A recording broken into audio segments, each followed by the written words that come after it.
You, John Fitzgerald Kennedy, do solemnly swear I, John Fitzgerald Kennedy, do solemnly swear that you will faithfully execute the office of President of the United States that I will faithfully execute the office of President of the United States and will, to the best of your ability, and will, to the best of my ability, preserve, protect, and defend the Constitution of the United States. preserve, protect, and defend the Constitution of the United States. So help you God.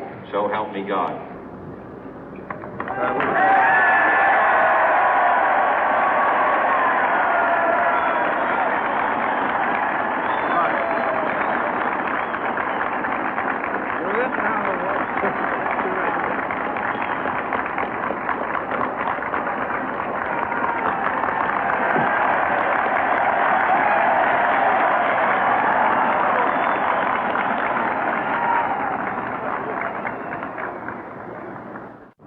Vice President Johnson, Mr. Speaker, Mr. Chief Justice, President Eisenhower, Vice President Nixon, President Truman, Reverend clergy, fellow citizens.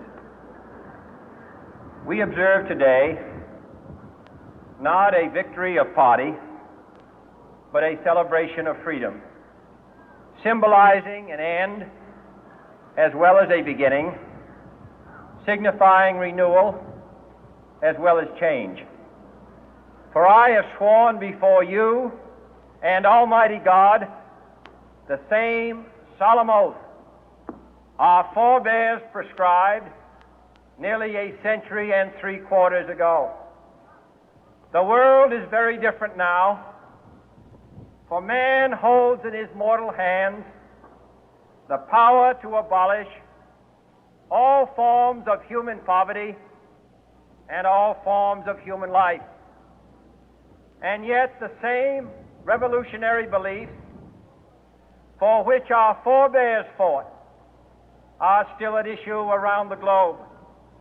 The belief that the rights of man come not from the generosity of the state, but from the hand of God. We dare not forget today that we are the heirs of that first revolution.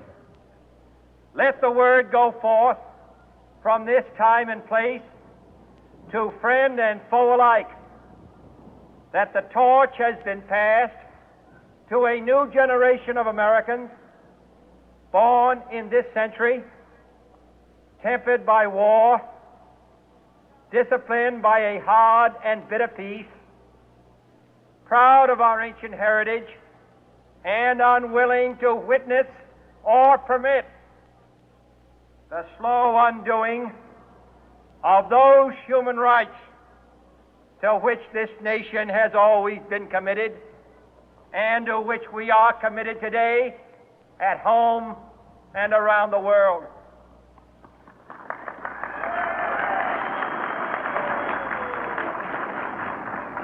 Let every nation know, whether it wishes us well or ill, that we shall pay any price, bear any burden, meet any hardship, support any friend, oppose any foe to assure the survival and the success of liberty.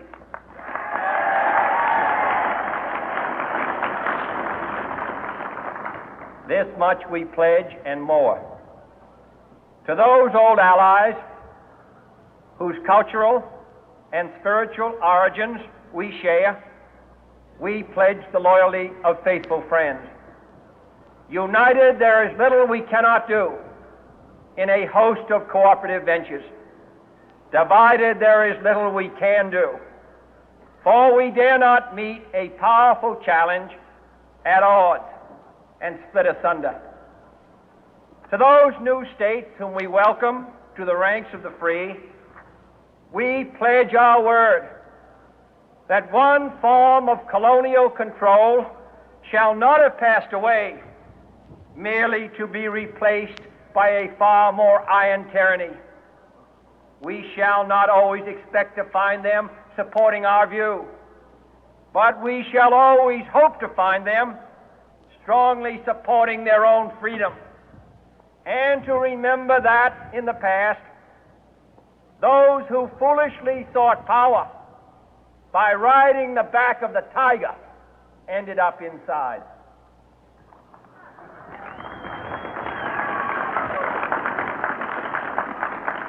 To those people in the huts and villages of half the globe struggling to break the bonds of mass misery, we pledge our best efforts to help them help themselves for whatever period is required, not because the communists may be doing it, not because we seek their votes, but because it is right. If a free society cannot help the many who are poor, it cannot save the few who are rich.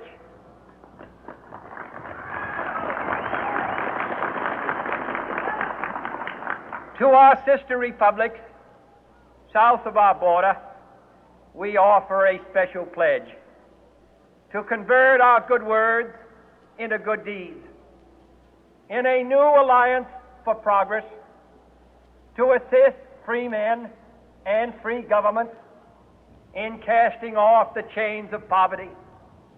But this peaceful revolution of hope cannot become the prey of hostile powers.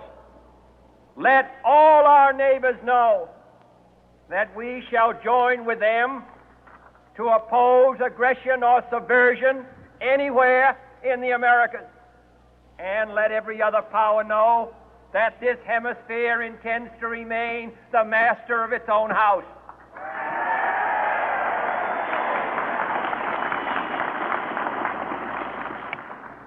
To that World Assembly of Sovereign States, the United Nations, our last best hope, in an age where the instruments of war have far outpaced the instruments of peace, we renew our pledge of support to prevent it from becoming merely a forum for invective, to strengthen its shield of the new and the weak, and to enlarge the area in which its writ may run. Finally, to those nations who would make themselves our adversary, we offer not a pledge, but a request that both sides begin anew the quest for peace. Before the dark powers of destruction, unleashed by science, engulf all humanity in planned or accidental self-destruction, we dare not tempt them with weakness, for only when our arms are sufficient beyond doubt can we be certain beyond doubt that they will never be employed. But neither can two great and powerful groups of nations take comfort from our present course, both sides overburdened by the cost of modern weapons, both rightly alarmed by the steady spread of the deadly atom, yet both racing to alter that uncertain balance of terror that stays the hand of mankind's final war. So let us begin anew, remembering on both sides that civility is not a sign of weakness, and sincerity is always subject to proof. Let us never negotiate out of fear, but let us never fear to negotiate.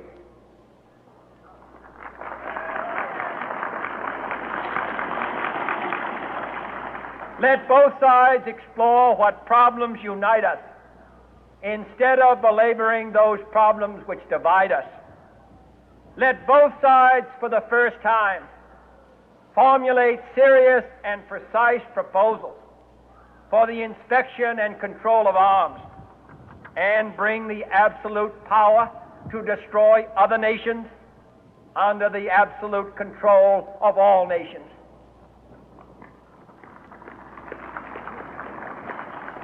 Let both sides seek to invoke the wonders of science instead of its terrors. Together, let us explore the stars, conquer the deserts, eradicate disease, tap the ocean depth, and encourage the arts and commerce. Let both sides unite to heed in all corners of the earth the command of Isaiah to undo the heavy burden and let the oppressed go free.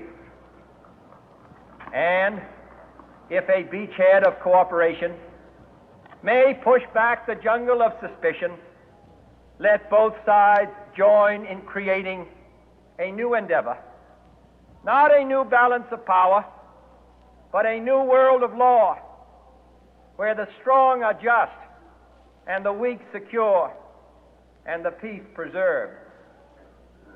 All this will not be finished in the first 100 days, nor will it be finished in the first 1,000 days, nor in the life of this administration, nor even perhaps in our lifetime on this planet. But let us begin.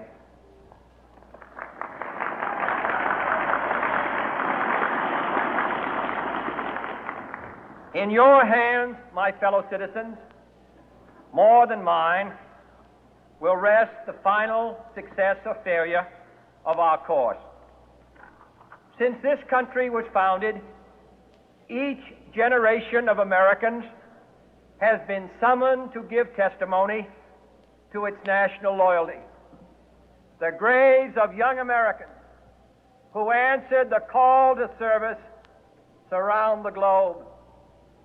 Now the trumpet summons us again, not as a call to bear arms, though arms we need, not as a call to battle, though in battle we are, but a call to bear the burden of a long twilight struggle, year in and year out, rejoicing in hope, patient in tribulation, a struggle against the common enemies of man, tyranny, poverty, disease, and war itself.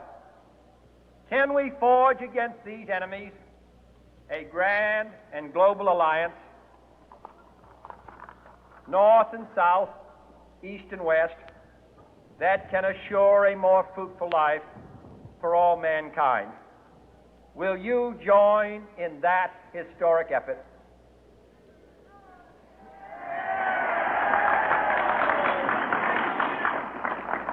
In the long history of the world, only a few generations have been granted the role of defending freedom in its hour of maximum danger. I do not shrink from this responsibility. I welcome it.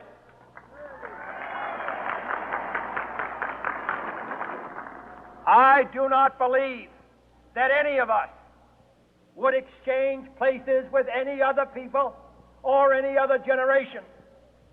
The energy, the faith, the devotion which we bring to this endeavor will light our country and all who serve it. And the glow from that fire can truly light the world. And so, my fellow Americans, ask not what your country can do for you, ask what you can do for your country.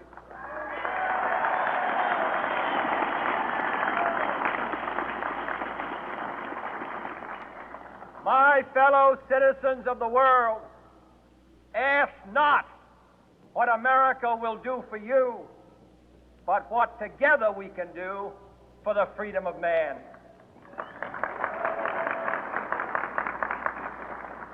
Finally, whether you are citizens of America or citizens of the world, ask of us